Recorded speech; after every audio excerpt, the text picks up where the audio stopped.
The Kinhank X5 Pro is probably one of the better emulation consoles that Amazon sells just due to how much you actually get when purchasing this thing. There are some cons to this emulation drive, so I do want to go over that, but there's a lot of really big benefits to having this Kinhank X5 Pro console, and there's a bunch of questions that a lot of you ended up asking me when I was going over the 12 terabyte Kinhank drive with the little mini PC that I have back there. However, that is a separate video, and I'm not going to talk about that. The Kinhank X5 Pro is the one that all of you wanted to see next. So let's go over the actual specs on this little emulation console, because I did end up writing a bunch of stuff down on a notepad just so that you understand what you are actually like buying. And then after that, I will talk about my own personal opinion on everything and what I think about the actual console itself. Footage for everything will of course be in the background for all of you to see and things of that nature. So first up, it is going to be running Android 12. Secondly, it has an 8-core CPU. Third, it can output 8K video. Do not think that you're going to be playing games at 8K. That is like a stupid marketing tactic, just like Sony pulled with their PS5. Next, it does come with 8 gigabytes of RAM, so you are going to be able to actually use the little console without running into like lag and hiccups and skipping and things of that nature due to it not having enough RAM. I know 8 gigabytes doesn't sound like very much, but for something of this nature, you don't need more than that. This does include a 4 terabyte drive, and just so we're clear, this is not similar to the 12 terabyte Kinhank drive where you need to install even though it's extremely simple, it's just common sense. There's a couple like little installation buttons that you click before like launching the actual 12 terabyte drive. However, this one comes to you ready to go. The only downside to this is it does look a little bit ugly because the hard drive is separate from the actual console and you plug it in to the actual console. With that said, that is literally all you have to do. You plug it in and you're done.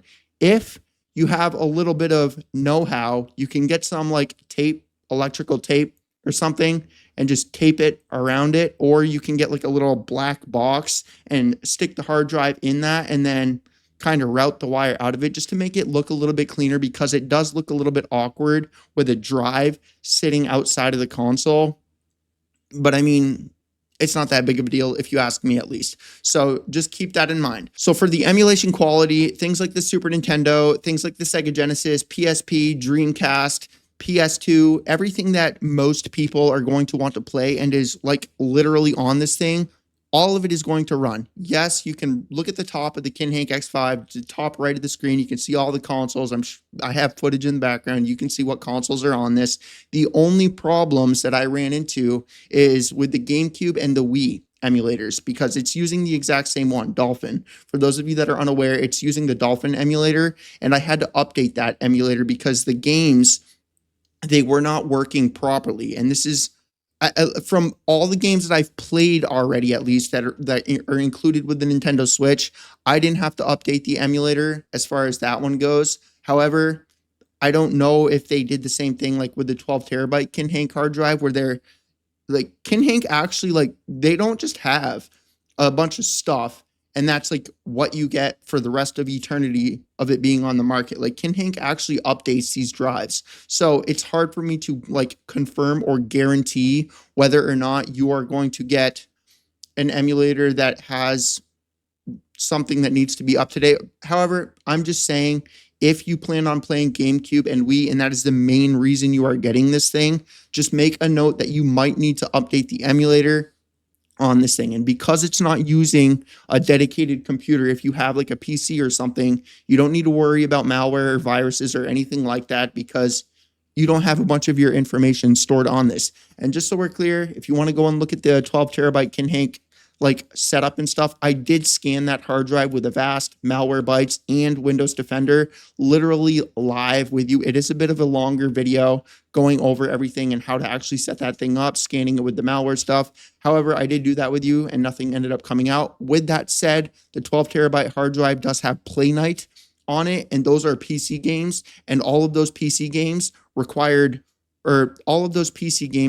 cracked files, and those absolutely, at least to me, I haven't tried to install them, so I don't know, I can't confirm this, but to the people that are like scanning these with malware bytes and Avast, and they're getting warnings of password protected files. These could be dangerous.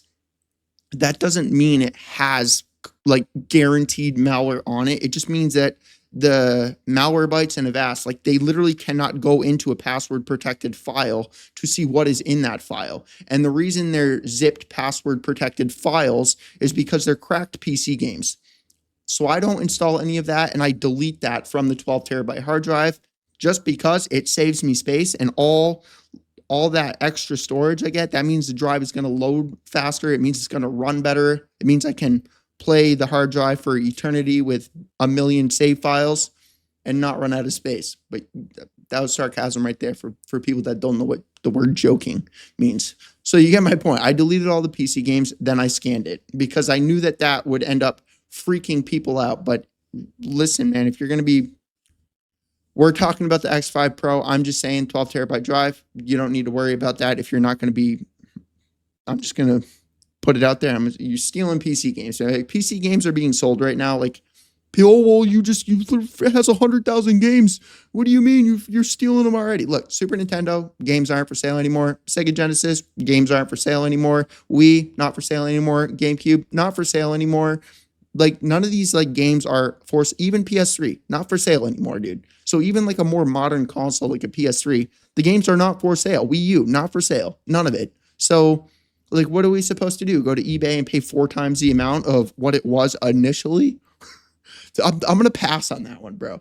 So do keep in mind, this does have an 8K video output. I'm pretty sure I already said that. It does offer HDR10 plus. Again, I personally would not put my personal information. There is a reason that I have like dedicated computers for this type of stuff, and I don't just use my own computer. I do have Launchbox and a few consoles on my PC that I downloaded and used for myself.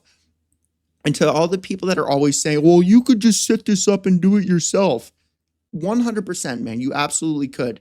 But here's a benefit of collecting these little retro emulation consoles. Each one of them has a different interface. So that means each one of them is going to be a different experience, which means it's going to bring back different memories in different forms, and you're going to enjoy them all in different ways. This is why I collect these, because listen, 90% of the time that I use these consoles, I literally browse. That's 90% of my time on these things.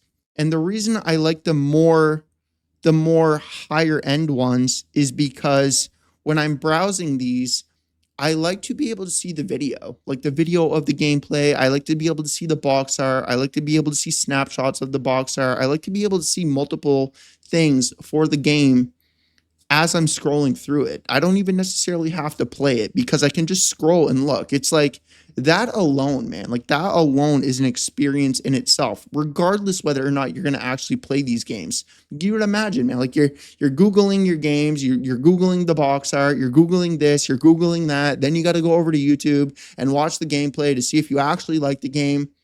Or you could get one of these and boom, it's right there. Infinite, like hundreds of thousands of games, just each one of them box art, each one of them screenshots, each one of them gameplay, each one of them description, each one of them, you know, it's like each one of them has like the entire,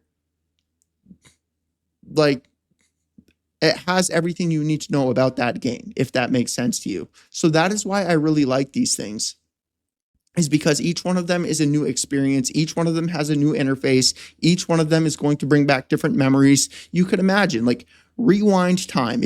I'm guessing if you're watching this, you're a little bit older like me. You're probably like 30, maybe 40 years old. So imagine this, like, imagine you have infinite money and you can buy anything you want. Imagine having a Nintendo right here, a Super Nintendo right here, a Sega Genesis right here, a Mega Drive right here, a Wii U right here, a Wii right here, a PS2 right here, a PS1 right here, or remove all of that and just take a PC and plop it right there, download everything, and just, there you go.